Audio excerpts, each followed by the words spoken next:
بسم اللہ الرحمن الرحیم۔ السلام علیکم ورحمۃ اللہ وبرکاتہ۔ حضرت مجاہد رحمۃ اللہ علیہ سے مروی ہے کہ پرانے زمانے میں ایک عورت حاملہ تھی۔ جب اسے درد ہونے لگا تو بچی کی ولادت ہوئی۔ اس نے اپنے ملازم سے کہا، جاؤ کہیں سے آگ لے کر آؤ۔ اس ملازم نے باہر نکلتے ہی دیکھا ایک شخص دروازے پر کھڑا ہے۔ پوچھتا ہے کہ کیا ہوا، لڑکا یا لڑکی؟ ملازم نے بتایا لڑکی۔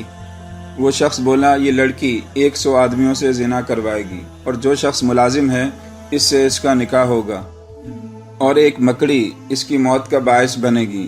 وہ شخص یہ کہہ کر وہاں سے چلا گیا۔ اس شخص ملازم نے اندر جاتے ہی اس لڑکی کا پیٹ تیز چھری سے چاک کر ڈالا اور اسے مردہ سمجھ کر وہاں سے بھاگ گیا۔ اس کی ماں غم سے چیخنے اور چلانے لگی۔ بچی کے پیٹ کو ٹانکے لگا کر سی دیا گیا اور وہ بچ گئی۔ علاج معالجہ شروع ہوا اور بچی کے زخم بھر گئے۔ ایک زمانہ گزر گیا اور بچی بلوغت کو پہنچ گئی۔ شکل و صورت کی اچھی تھی، بد چلنی میں پڑ گئی۔ ادھر وہ ملازم دوسرے ملک نصیب آزمانے چلا گیا۔ کئی سال بیت گئے، بہت محنت کی اور بہت سا مال کما کر واپس اپنے گاؤں آ گیا اور ایک بوڑھی عورت کو بلا کر کہا، میں نکاح کرنا چاہتا ہوں۔ گاؤں میں جو سب سے خوبصورت ہے میں اس سے نکاح کروں گا۔ بوڑھی عورت نے سارا گاؤں چھان مارا اور اس لڑکی کے سوا اور کوئی خوبصورت نہ ملی۔ نکاح کا پیغام بھیجا، منظور ہوا اور وہ بیاہ کر اس کے گھر میں آ گئی۔ دونوں میاں بیوی میں محبت قائم ہو گئی۔ ایک دن لڑکی نے پوچھا، آخر آپ کون ہیں اور کہاں سے آئے ہیں؟ یہاں کیسے آ گئے؟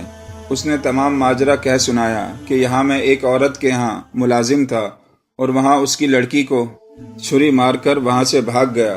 اب اتنے برسوں کے بعد واپس آیا ہوں۔ وہ لڑکی بولی، سنو، وہ لڑکی میں ہی ہوں جسے تم نے چھری مار کر مار ڈالا تھا۔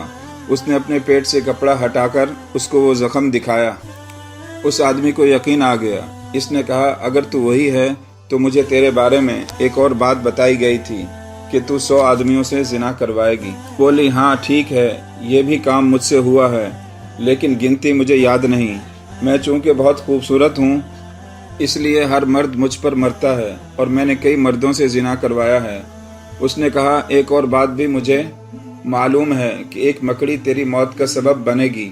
خیر، مجھے تجھ سے محبت ہے، میں تیرے لیے ایک ایسا محل تعمیر کروا دیتا ہوں جہاں کوئی کیڑا مکڑی وغیرہ نہ پہنچ سکے۔ چنانچہ ایک محل تعمیر ہوا اور وہ دونوں میاں بیوی اس میں رہنے لگے۔ ایک دن دونوں میاں بیوی بیٹھے تھے کہ ایک مکڑی چھت پر دکھائی دی۔ وہ شخص بولا، دیکھو ایک مکڑی نظر آ رہی ہے۔ عورت بولی، اچھا یہ میری جان لے گی کیا؟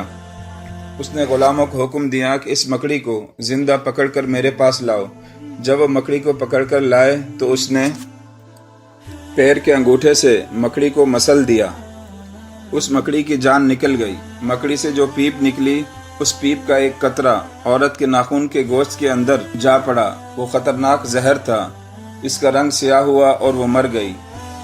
ابن کثیر۔ چلے جاؤ، موت تمہارا ٹھکانہ ضرور ڈھونڈ لے گی۔